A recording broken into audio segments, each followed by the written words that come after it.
Assalamualaikum warahmatullahi wabarakatuh. Ya, perkenalkan kami dari kelompok 6 yang menggunakan saya, Fit Alafif. Yang kedua ada Imrul Hidayati, yang ketiga Muhammad Khairul Anam, yang keempat Popi Rahmatul Hansa, dan yang terakhir Tati Lestari. Di sini kami akan membahas mengenai flavonoid. Yang pertama, apa itu definisi flavonoid? Nah, flavonoid ini merupakan salah satu golongan fenol yang terbesar dalam tanaman dan tersusun oleh dasar karbon sebagai inti dasarnya. Tersusun dari konfigurasi C6, C3, C6, yaitu dua cincin aromatik dan dihubungkan oleh 3 atom karbon yang dapat atau tidak dapat membentuk cincin ketiga, seperti yang ditunjukkan pada gambar berikut. Ini merupakan struktur dasar dari flavonoid. Kemudian penggolongan flavonoid. Penggolongan flavonoid itu dibagi menjadi dua. Yang pertama berdasarkan strukturnya, yang kedua berdasarkan jenis singkatan. Berdasarkan strukturnya ada 9, seperti kita lihat dalam share screen-nya. Mari kita bahas satu persatu. Yang pertama ada flavon. Flavon ini berdasarkan tingkat oksidasi terendah. Flavon adalah senyawa induk dalam tata nama flavon. Flavon mudah dipecah oleh alkali menghasilkan diasil metan atau tergantung pada kondisi reaksi. Asam benzoat yang diturunkan dari cincin A flavon stabil terhadap asam kuat dan eternya, mudah dialkilasi dengan penambahan HI atau HBr atau dengan aluminium klorida dalam larut dengan itu merupakan struktur dari 2 fenilbroman, flavan dan flavon. Sebenarnya demikian. Kemudian ada flavanon.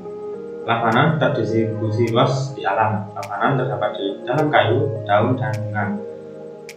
Flavanon glikosida merupakan konstituen utama dari tanaman genus Prunus dan Botrus. Dua glikosida yang paling lazim adalah arigenin 7O glikosida dan asparagine terdapat dalam buah anggur dan jeruk. Berikut merupakan struktur arigenin 7O glikosida. Kemudian ada antosianin, merupakan senyawa flavonoid yang secara struktur termasuk kelompok flavon. Glikosida antosianidin dikenal sebagai antosianin, dan nama ini berasal dari bahasa Yunani anto dan anto yang artinya bunga dan pianos biru.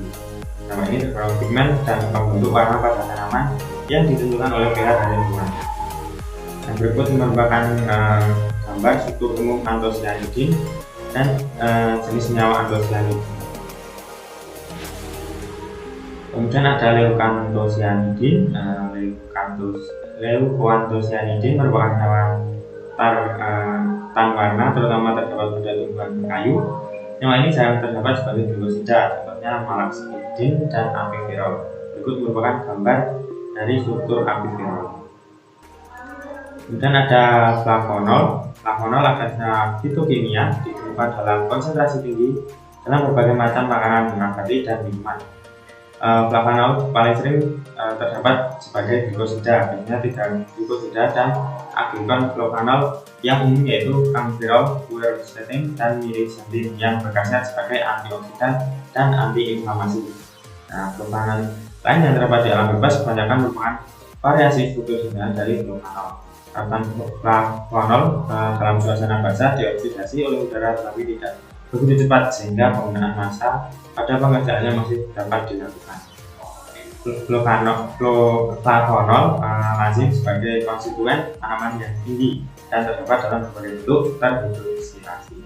Dan berikut merupakan gambar beberapa struktur senyawa jenis flavonol. Kemudian ada katekin. Katekin terdapat pada seluruh dunia tumbuhan, terutama pada tumbuhan kayu. Senyawa ini mudah diperoleh dalam jumlah besar dan ekstrak kental Eukarya gambir dan daun teh kering yang mengandung kira-kira 30% senyawa ini. Katekin berkhasiat sebagai antioksidan. Berikut merupakan gambar struktur dari katekin.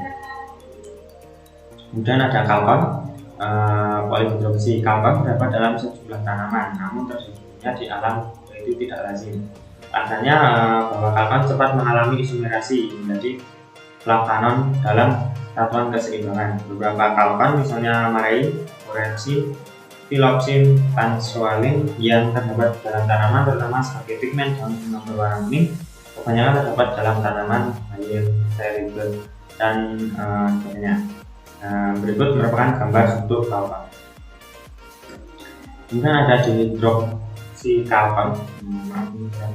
Dihidroksikalkon merupakan keberadaan dihidrokalkon ini jarang terdapat di alam, namun satu senyawa yang penting yaitu fluorizin yang merupakan konstituen umum Amilosakae juga terdapat dalam jenis buah-buahan seperti apel dan pir. Fluorizin telah lama dikenal dalam bidang farmasi. Ia berperan dalam menghasilkan kondisi seperti diabetes. Maksudnya di sini itu mengobati.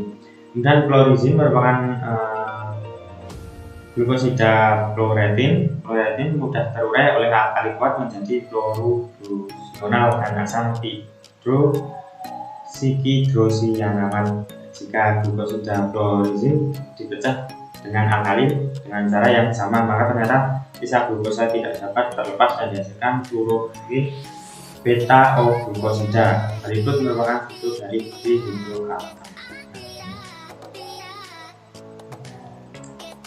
Kemudian yang terakhir ada auron. Auron berupa pigmen kuning emas yang terdapat dalam bunga tertentu dan bryophyta. Dalam larutan basah, senyawa ini berwarna merah cross dan tampak pada kromatografi kertas berupa bercak kuning. Dengan sinar ultraviolet, warna kuning bisa berubah menjadi merah jingga bila dihirup amonia, auron atau sistem cincin benzal pomarona cincin A, COCOCH2, cincin B. Strukturnya dapat dilihat pada gambar. Nah, kemudian yang kedua berdasarkan jenis ikatannya, flavonoid dibagi menjadi 4. Yang pertama flavonoid O-glukosida.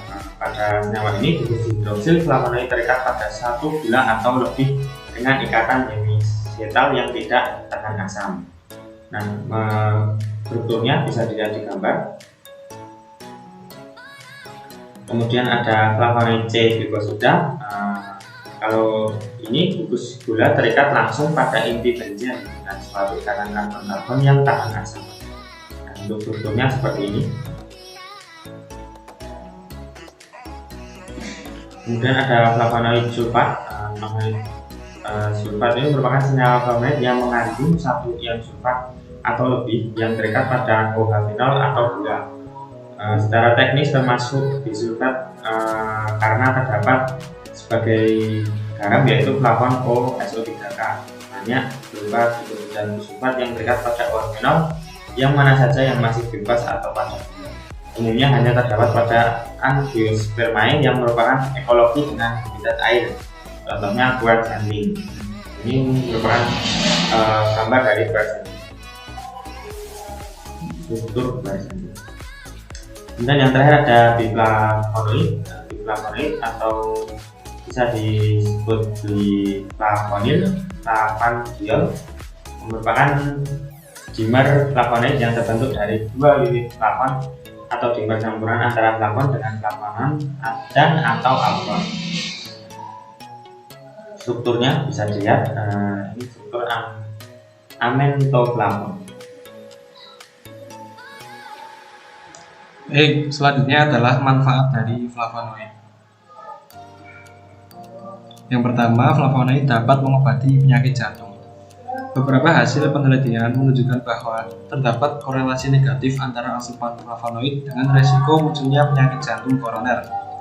Efek kardioprotektif flavonoid sebagai sumber diet telah ditinjau oleh Cook dan S. Saman 1996. Antioksidan alami seperti flavonoid yang banyak terdapat pada minuman dan buah anggur diketahui memiliki kontribusi dalam menghambat oksidasi LDL secara ex vivo menurut Kanner et al. 1994. Produk oksidatif LDL dapat menyebabkan terjadinya penyempitan pembuluh darah koroner. Tampaknya aktivitas minuman anggur dalam melindungi LDL manusia dari oksidasi terdistribusi cukup luas di antara komponen-komponen fenolik utamanya. Kemudian dengan menggunakan model oksidasi in vitro untuk penyakit jantung, diketahui bahwa isoflavon, ganastein, dan flavonon hesperetin menunjukkan aktivitas antioksidan terikat lipoprotein yang lebih tinggi dari tocopherol. menurut Vinson et al. 1995. Kemudian yang kedua, flavonoid dapat mengobati penyakit kardiovaskuler. Pada metode yang sama, senyawa flavonol yang terdapat dalam teh diketahui bersifat sebagai antioksidan yang kuat. Konsumsi 7-8 cangkir teh hijau yang mengandung galokatesingalate kira-kira 100 ml tiap cangkirnya dapat meningkatkan resistensi LDL terhadap oksidasi in vivo, sehingga dapat menurunkan resiko terkena penyakit kardiovaskuler menurut Miura et al. Tahun 2000. Hasil dari studi yang dilakukan oleh Zhu et al. Tahun 2000 menunjukkan bahwa senyawa-senyawa flavonoid alami seperti KM-ferol, morin, miricetin, dan quercetin memiliki aktivitas perlindungan yang bervariasi terhadap penurunan kandungan beta-tokoferol dalam LDL. Sedangkan KM-ferol dan morin kurang efektif dibandingkan dengan miricetin dan quercetin. Komponen beta-tokoferol bentuk umum vitamin E dikenal sebagai antioksidan primer yang dapat melindungi LDL dari oksidasi. Selain efek kardioprotektif, telah banyak pula hasil penelitian yang menunjukkan bahwa flavonoid mempunyai kontribusi dalam aktivitas antiproliferatif pada sel kanker manusia. Diketahui bahwa hasil penelitian tangeretin, suatu senyawa flavonoid yang terdapat pada sitrus, dapat menghambat sel tumor manusia. Jadi manfaat yang ketiga ini, flavonoid dapat menghambat kanker dan sel tumor. Nah, selain beragam manfaat yang tadi saya sebutkan, masih banyak juga manfaat flavonoid yang antaranya adalah membantu tubuh menyerap vitamin C dengan lebih baik, kemudian ada membantu mencegah atau mengobati alergi, infeksi virus, artritis, dan kondisi peradangan tertentu. Kemudian dapat memperbaiki sel yang rusak akibat radikal bebas, dan kemudian mampu meningkatkan gejolak suasana hati yang diakibatkan oleh mood hingga depresi. Dan yang terakhir, manfaat dari flavonoid adalah menurunkan resiko kematian akibat penyakit kardiovaskuler. Yang selanjutnya adalah metabolisme flavonoid. Pola biosintesa flavonoid pertama kali disarankan oleh Birch. Menurut Birch, pada tahap-tahap pertama biosintesa flavonoid, suatu unit C6 sampai C3 berkombinasi dengan 3 unit C2 menghasilkan unit C6 C3 atau dalam kurung C2 ditambah C2 ditambah C2, seperti pada gambar kombinasi dua alur biosintesis flavonoid. Oke, next. Nah, jalur biosintesis flavonoid itu ada dua. Yang pertama itu jalur poliketida atau lemalonat, yaitu asetil-CoA ditambah CO menjadi malonat CoA. Kemudian malonat CoA ditambah asetil-CoA menjadi asetoasetil-CoA. Kemudian asetoasetil-CoA ditambah malonat CoA itu menjadi poliasetil. Kemudian poliasetil berkondensasi ditambah hasil dari jalur fenilpropanoida itu menjadi suatu flavonoid. Nah, yang kedua adalah jalur fenilpropanoida atau jalur sikinat. Bagian dari glikolisis atau tidak memperoleh asam pirufat itu melainkan oleh asam sikimat, melibatkan eritrosa dan fosfoenol pirufat. Asam sikimat itu ditransformasikan menjadi asam amino atau fenilalanin dan tirosin. Fenilalanin itu melepas NH3 menjadi suatu asam sinamat. Kemudian tirosin itu senyawa turunan asam sikamat karena adanya substitusi pada gugus bensinanya. Nah, berikut merupakan jalur umum biosintesis flavonoid. Nah, biosintesis flavonoid ada 10 ya, masing-masing ada dihidrokalkon, kalkon, kartamin, flavan, flavanon, flavon, flavonol, katekin, antosianin, dan proantosianin, dan juga proantosianin kompleks. Nah, kita bahas satu persatu. Yang pertama adalah dihidrokalkon. Nah, senyawa dalam dihidrokalkon atau florizin itu telah lama dikenal dalam bidang farmasi. Nah, florizin merupakan beta-D-glukosida fluoretin. Nah, fluoretin ini terurai oleh alkali kuat, contohnya NaOH menjadi fluoroglucinol dan asam fluoretat.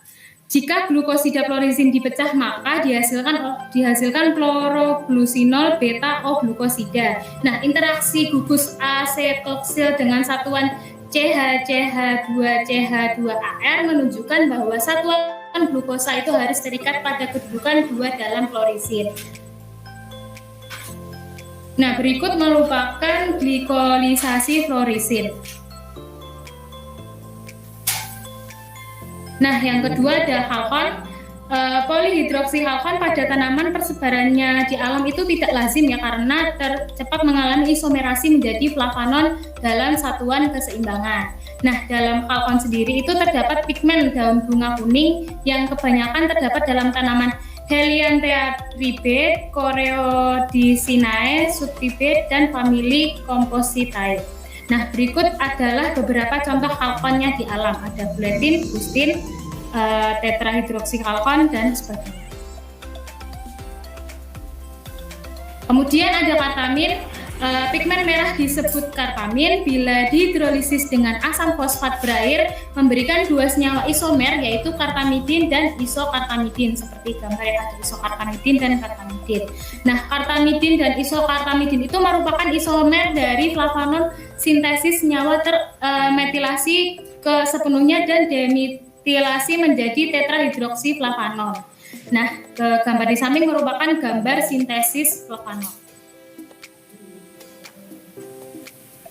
Nah, prekursor kuning itu sebagai halkon glukosida yang mengalami oksidasi kuinoid glikosida yang berwarna merah.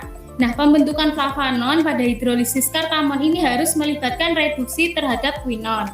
Nah, berdasarkan gambar di samping, hidrolisis pigmen merah tersebut diubah menjadi halkon kuning oleh reduksi dengan belerang dioksida, dan senyawa yang diperoleh ini dapat direoksidasi menjadi kartamon.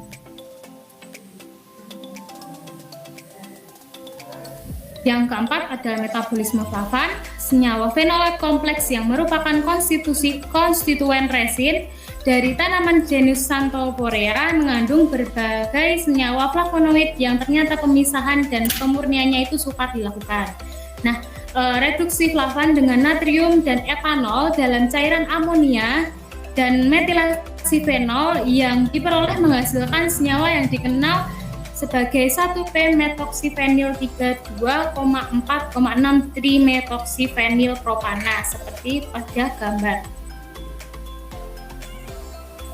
Kemudian ada metabolisme flavonon. Nah, flavonon itu biasanya dikenal sebagai glikosida terdistribusi luas di alam. Nah, penentuan struktur flavonon ini dilakukan berdasarkan metode klasik. Nah, polihidroksiflavonon mudah dikenal dengan terbentuknya warna merah lembayung bila flavonon direduksi dengan magnesium dalam asam klorida dalam larutan etanol. Nah, persoalan dasar dalam menentukan rumus flavonol itu yang pertama adalah posisi ikatan sisa gula. Jika senyawa merupakan glikosida, dan yang kedua posisi gugus inti hidroksil dan metoksi cincin A dan B. Kemudian flavonon dan alkon itu dipecah oleh hidrolisis alkalis menjadi turunan asam benzoat yang terdiri dari cincin B dan tergantung pada kondisi fenol yang terdapat pada cincin A, misalnya kloroglusinol atau menjadi asetofenon yang sesuai. Nah, berikut merupakan contoh pemecahan flavonon dan alkon. Berikut juga merupakan pemecahan flavonon dan alkon.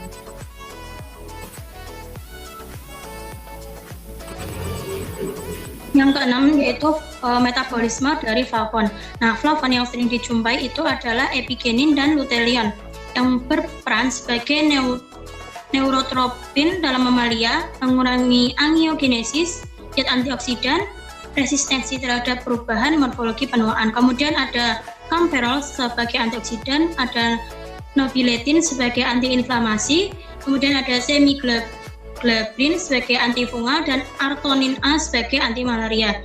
Nah, flavon mudah dipecah oleh alkali menghasilkan diasilmetan atau tergantung pada kondisi reaksi asam benzoat yang diturunkan dari cincin B dan 0-hidroksiasetonfenon pada cincin A. Nah, diasilmetan yang diturunkan dari flavon mudah dikenal sebagai hasil degradasi. Warna hijau terangnya menunjukkan bahwa senyawa dalam bentuk enol. Nah, diasilmetan mudah disintesis dari asetofenon yang sesuai dan ester asam benzoat tersubstitusi atau dari 0-asiloksiasetofenon. Karena 0-hidroksiasilmetan mudah diubah menjadi flavon dengan pembentukan cincin oleh pengaruh katalisator asam. Prosedur ini berguna sebagai metode sintesis flavon. Next.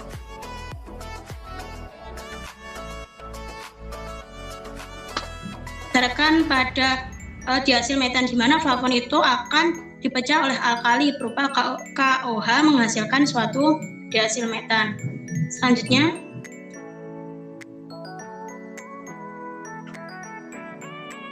sintesis senyawa flavon dapat dilakukan dengan berbagai macam jalur. Nah, jalur reaksi dua tahap di mana melalui senyawa antara kalkon. Tahapan pembentukan senyawa kalkon pada reaksi tahap pertama adalah menggunakan reaksi kondensasi aldol. Reaksi tahap kedua dilakukan dengan cara mengoksidasi senyawa kalkon menggunakan katalis I2. Next. Nah, berikut untuk reaksi umum dari sintesis senyawa flavon, yang dimana untuk zat antaranya adalah menggunakan senyawa kalkon. Nah, selanjutnya yang ketujuh adalah metabolisme dari flavonol.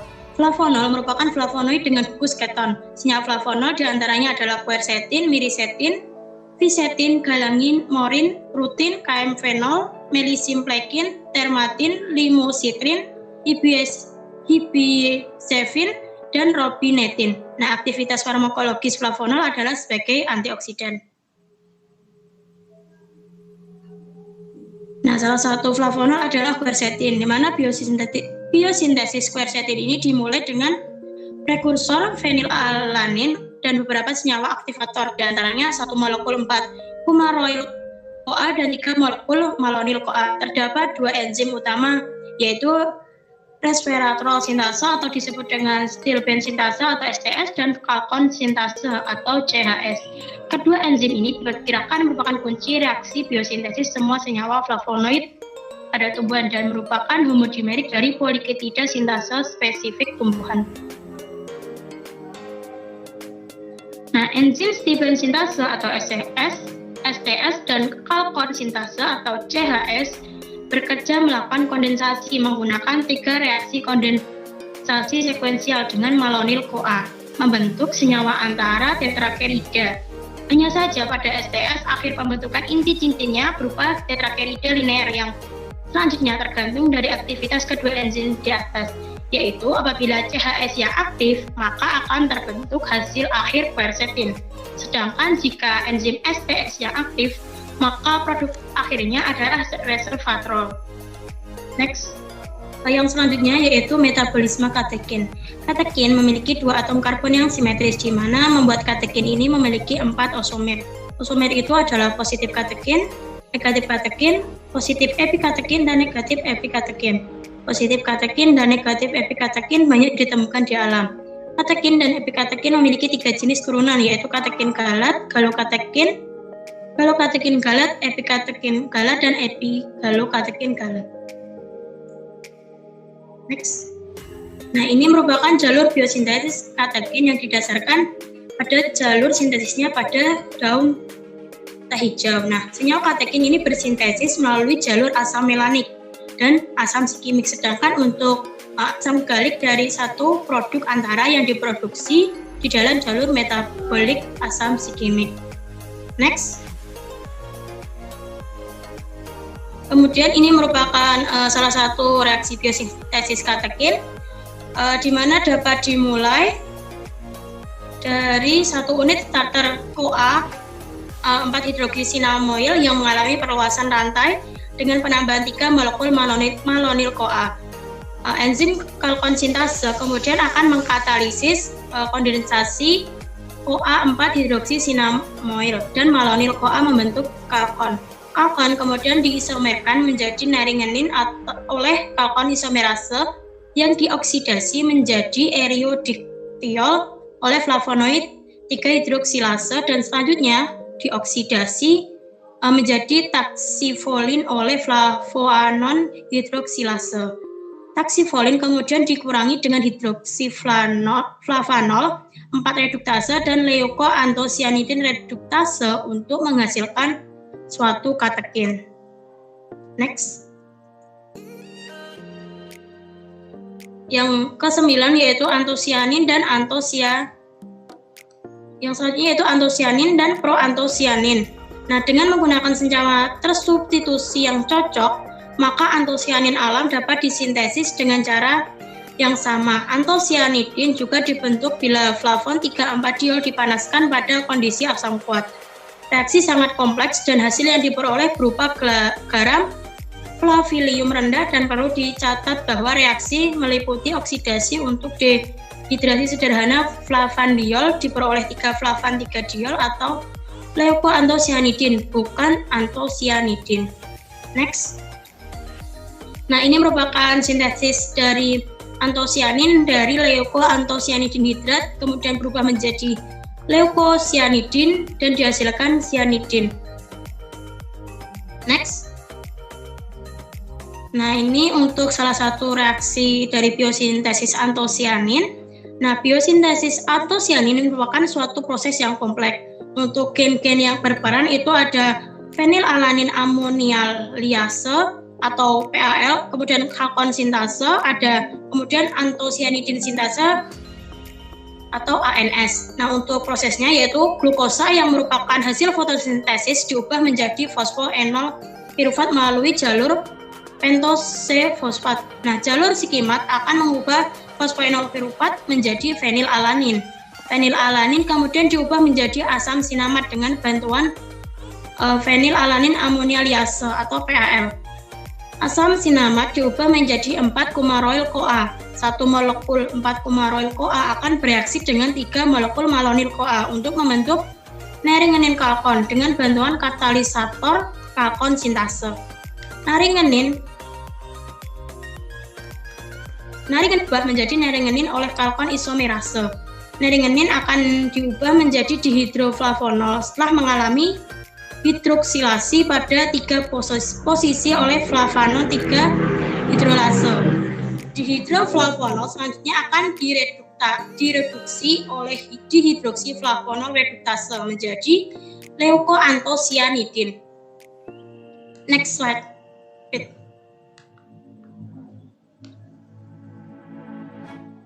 Kemudian antosianidin sintase atau ANS akan membentuk warna antosianidin dari leukoantosianidin. Leukoantosianidin akan dikonversi menjadi antosianidin dan antosianin ini oleh enzim ANS. Pada tahap akhir, gugus hidroksil pada C3 dari antosianidin diglikolisasi oleh UFGT atau UDP glukosa flavonoid 3-fosfat glukosil transferase sehingga menghasilkan suatu antosianin. Next. Kemudian yang terakhir yaitu metabolisme proantosianidin. Proantosianidin disebut juga sebagai tanin terkondensasi karena secara biosintesis dapat dianggap terbentuk secara kondensasi katekin tunggal atau galokatekin yang membentuk dimer lalu oligomer. Proantosianidin jika direaksikan dengan asam panas, maka beberapa ikatan CC penghubung antara satuan terputus dan dibebaskan monomer antosianidin. Next. Sifat-sifat senyawa C30 menunjukkan bahwa ia terdiri atas molekul katekin atau epikatekin dengan flavan 3,4-diol. Bentuk kombinasi lain adalah dengan substitusi flavan 3,4-diol menjadi intri chloroglucinol berdasarkan kondensasi yang dikatalisir asam. Nah, ini merupakan reaksi substitusi flavan 3,4-diol menjadi intri chloroglucinol. Next. Nah, berdasarkan cara yang sama, maka tanin akan terbentuk berdasarkan kondensasi antara dua flavonoid yang menghasilkan dimer yang kemudian dapat melakukan kondensasi lebih lanjut. Percobaan mendukung konsep tersebut dengan diperolehnya pengamatan bahwa flavan 3,4-diol berkondensasi dengan fluoroglucinol pada kondisi asam yang cocok menghasilkan 4,2,4,6-trihidroksifenyl flavan 3-ol. Next. Nah, ini untuk reaksi kondensasi flavan 3,4-diol menghasilkan 4,2,4,6-trihidroksifenyl flavan 3-ol.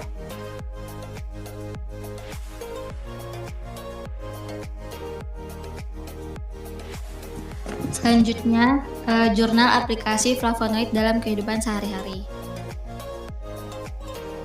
Dilansir dari alodokter.com, seperti yang sudah dijelaskan oleh beberapa teman saya tadi, flavonoid dapat bermanfaat dalam kehidupan sehari-hari sebagai bantuan untuk meningkatkan efek vitamin C dan antioksidan yang baik untuk tubuh. Lalu dapat membantu mengobati alergi, infeksi virus, artritis, dan kondisi peradangan tertentu.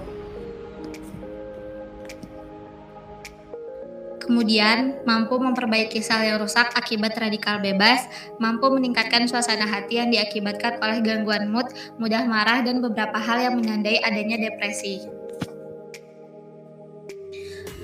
Menurunkan risiko kematian akibat penyakit kardiovaskular, dapat mengurangi risiko terkena kanker, penyakit jantung, asma, dan stroke.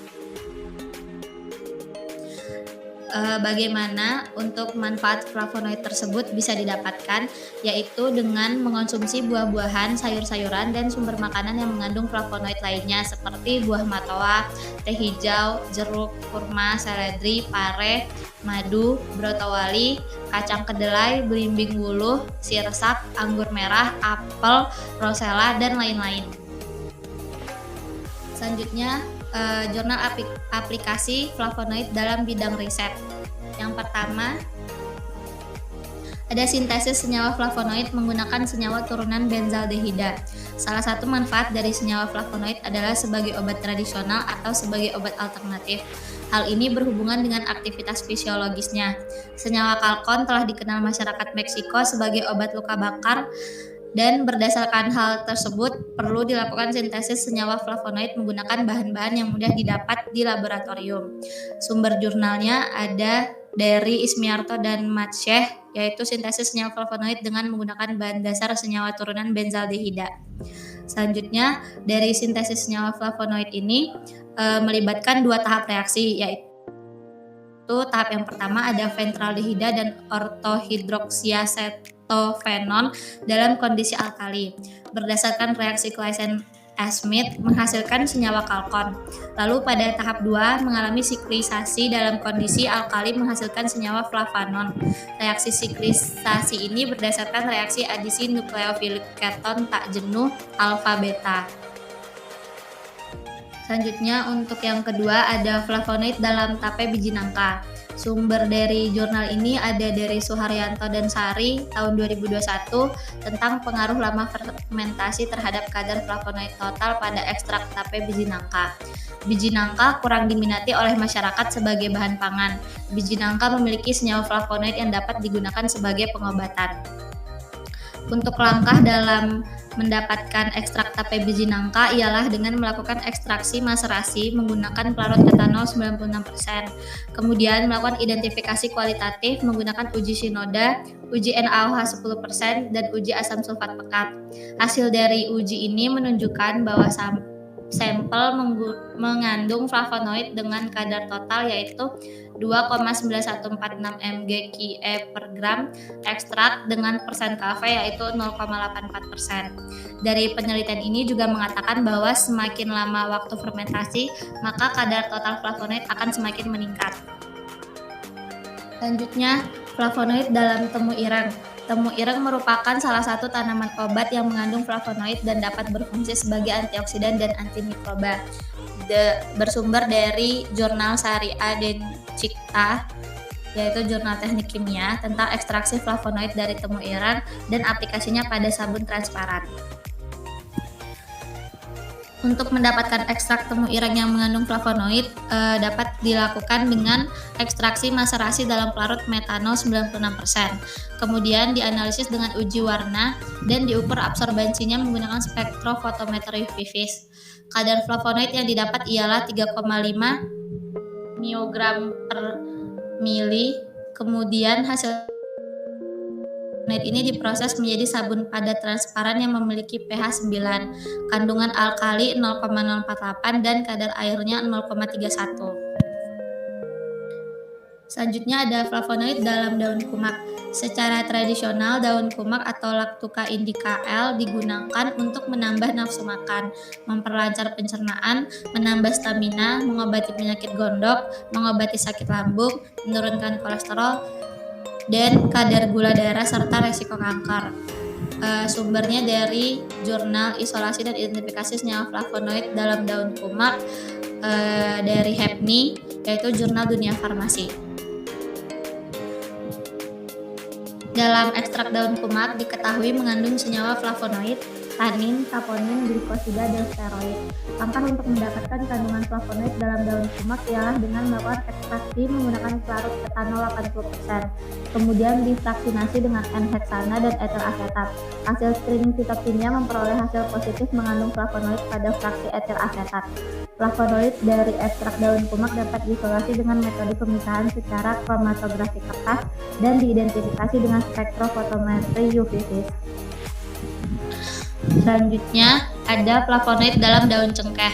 Daun cengkeh dapat digunakan sebagai bahan anestesi untuk ikan dan pemberantasan hama dan penyakit tanaman.